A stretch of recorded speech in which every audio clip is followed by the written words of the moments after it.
¿Qué tal, amigos? Muy buen día, espero que estén muy bien. Bienvenidos a Reflexiones Modernas. Y en esta ocasión el video que quiero compartirte se titula "No es necesario Dios para la existencia del universo", refutando el argumento Kalam.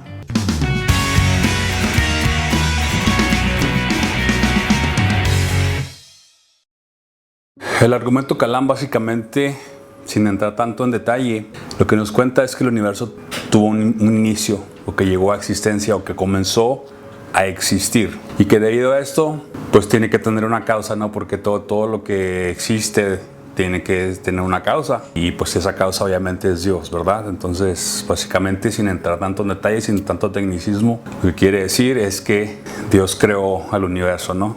Sin embargo, cuando nos ponemos a analizar más esta situación de si el mundo llegó a existir o no, o de si el mundo fue creado, o de que si realmente hay un creador, porque suena lógico, ¿no? Este argumento de que pues todo tiene que tener un creador, ¿verdad? Nada se hace a sí mismo, ¿verdad? Entonces es algo ilógico que algo se haga a sí mismo, contradictorio. Un carro tiene un creador, un diseñador, una pintura, una obra de arte, una canción, no sé, cualquier cosa que exista, ¿verdad? Tiene que haber una mente detrás que lo haya diseñado, que lo haya fabricado.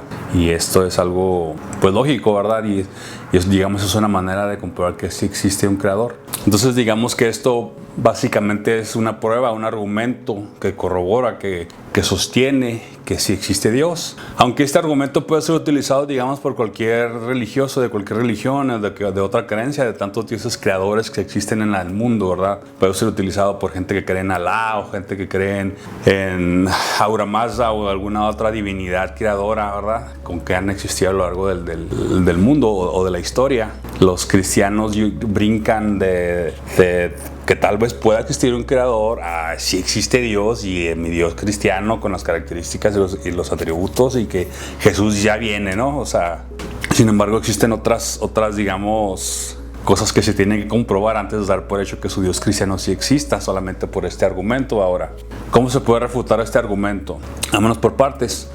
Porque digo que no es necesaria la existencia de Dios. De hecho, esto también lo decía Stephen Hawking, este científico muy conocido por estar con su problema en silla de ruedas y todo eso. Que no es necesario Dios para la existencia del universo, y eso es una realidad. Lo que pasa es como nunca realmente profundizamos en el pensamiento. Casi siempre nos conformamos con los que nos enseñan y ya. No puede existir un creador del universo, no puede existir un creador supremo, ¿no? Que creadores obviamente hay muchos, pero me refiero a un creador supremo, a aquel que creó las cosas, aquel que diseñó el universo. ¿Por qué? Y estoy seguro que esto lo han escuchado muchas veces, y tal vez lo han escuchado también los creyentes, pero simplemente no lo quieren aceptar y lo niegan, y ay no, y ya. Pero no puede existir un creador, porque tendría que formarse un infinito. Si hay un creador y para todo hay una causa, pues ¿cuál es la causa del creador? Tiene que haber un creador del creador, y luego tiene que haber otro creador que creó a ese creador del creador, y otro creador, y así nos vamos, ¿no? ¿Por qué? Porque tiene que haber una causa, porque todo tiene que tener una creación. Sin embargo, no. Dicen, no, es que Dios no lo creó nadie, él solo existe por sí mismo, él siempre ha existido. Entonces, simplemente como explica la navaja de Occam.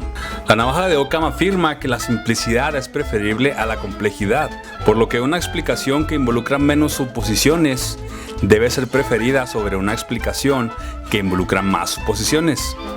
Esto se debe a que las explicaciones más complejas suelen tener una probabilidad menor de ser verdaderas, que lo más sencillo, lo más corto, lo más, digamos, sin tantos elementos, es lo que generalmente está más acertado a la realidad o a la verdad. Por fuerza tiene que existir un elemento que sea eterno, ¿verdad? Que siempre haya existido. Lo que siempre ha existido es el universo. El universo es el que siempre ha existido, porque tiene que haber por fuerza un elemento que sea eterno, un elemento que sea para siempre, un elemento que siempre ha existido. ¿Por qué? Porque no puede existir un creador, lógicamente. Nos vamos al infinito de nuevo. Tiene que haber ese elemento. Entonces, el universo y luego Dios, dos elementos, ¿no? Entonces, siempre el principio de la simplicidad nos enseña que lo más pequeño, con menos elementos, es lo más acercado a la realidad. Entonces, quitamos a Dios, nos queda solo elemento, que es el universo, y ese siempre ha existido. Ahora, ¿por qué? ¿Cómo dice esto? La masa no se crea ni se destruye, solo se transforma. ¿Qué quiere decir? Que no fue creada, no se crea. ni se destruye, solo se transforma. Por lo tanto, siempre ha existido. Ahí está una forma en la que nos damos cuenta que el universo siempre ha existido. Solo se transforma. ¿Qué quiere decir? Que se ha ido transformando. Que con el paso de lo que nosotros llamamos tiempo, el universo se ha ido desarrollando, se ha ido transformando, ha ido formando nuevas cosas, los elementos se han ido combinando. Y con el paso de mucho tiempo, no sabemos cuánto, o prácticamente infinitamente, el universo ha llegado a ser lo que nosotros lo vemos ahora, sin la necesidad o sin la presencia de un ser creador o de un Dios, ¿no? Y mucho menos un Dios o un ser que sus características son contradictorias, que no puede existir un ser todo bueno si no es todopoderoso, o no puede existir un ser que sea todo bueno si no habita la maldad, o sea, no puede ser omnipresente. Y podemos, de acuerdo a la historia del cristianismo, cómo sucedieron las cosas, si esa historia es verdad, entonces ese ser no puede ser llamado bueno, porque siendo todopoderoso creó la manera, o creó las cosas de una forma en la que suframos y una forma en la que gente se va al infierno, y no hay forma de que se le pueda llamar bueno a alguien que hizo las cosas así, si teniendo la capacidad de haberlas hecho diferentes y mejor, ¿no? O porque siempre sencillamente no nos llevó todos al cielo. Para empezar, el cielo no puede existir porque no puede existir el bien sin el mal. Es una dualidad, tienen que existir los dos, si no existe uno o no existe el otro. Es como no puede existir arriba sin un abajo. Para que haya un arriba tiene que haber un abajo, si no, no puede haber un arriba, ¿verdad? Sencillo, así es lo mismo, el bien y el mal no puede existir uno sin el otro, no puede haber un lugar donde solamente haya bien. Volviendo al tema, el universo siempre ha existido y solamente se ha ido transformando. Y con el paso del tiempo, las culturas, pues en este pensar, ¿no? En este descifrar, en este profundizar, ya había mentes en el pasado que tenían conocimiento, que tenían ciencia, que tenían razonamiento, ¿no? Que hay tantas cosas que no podemos explicar cómo sucedieron en tiempos antiguos, ¿verdad? Construcciones, las pirámides, etcétera. Muchas cosas que podrían haber sido creadas sin una tecnología moderna, ¿verdad? Y en el pasado ya las culturas ya habían desarrollado pensamiento. Entonces, lo que ahora la gente llama a Dios y los atributos que le dan a Dios es la forma en la que el ser humano ha ido interpretando el universo a lo largo del tiempo. Por ejemplo, la masa y la energía es una dualidad que está presente en todos lados, ¿verdad? Por lo tanto, que es omnipresente. El universo se ha ido transformando y a través de esa transformación se fueron creando cosas nuevas, que es un creador. Y como el universo está en todo, o sea, es todo, pues es todopoderoso, ¿no?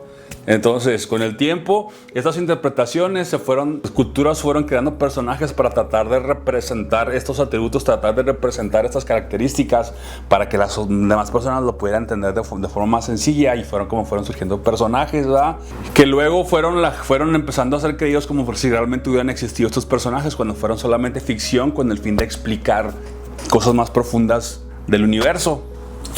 Y con el paso del tiempo, estos personajes fueron siendo tomados para crear otros nuevos personajes, y así con las culturas fueron creando sus dioses, y fue como llegó a existir Jehová, que es la combinación de varios de los dioses de Canaán, de Baal, de El Dios creador, ¿no? Bueno, misericordioso. Pues, sin embargo, Jehová también es Jehová de los ejércitos, y Baal era el dios de la guerra, y sin embargo a la vez le dicen príncipe de paz. Nos damos cuenta cómo estos personajes divinos en realidad simplemente son esos personajes, porque solamente basta pensar un poquito, indagar un poquito, para darnos cuenta que la lógica nos indica que no pueden existir, que no son factibles con la realidad, que el universo siempre ha existido y se ha ido transformando, y con el paso del tiempo se dio que existiera un lugar en el universo donde se pudiera surgir la vida, de acuerdo a los elementos, de acuerdo a la combinación de temperaturas, de acuerdo a un sinfín de cosas muchísimo más complicadas de explicar. Para que exista el universo, de acuerdo a la lógica, no es necesario que exista un creador, porque si existe un creador, se crea un infinito, y eso es ilógico. Es más lógico que el universo siempre haya existido. Y bueno, ese era el video que te quiero compartir hoy. Déjame ahí tu comentario, lo que tú piensas, y te agradezco por mirar el video. Suscríbete y hasta pronto.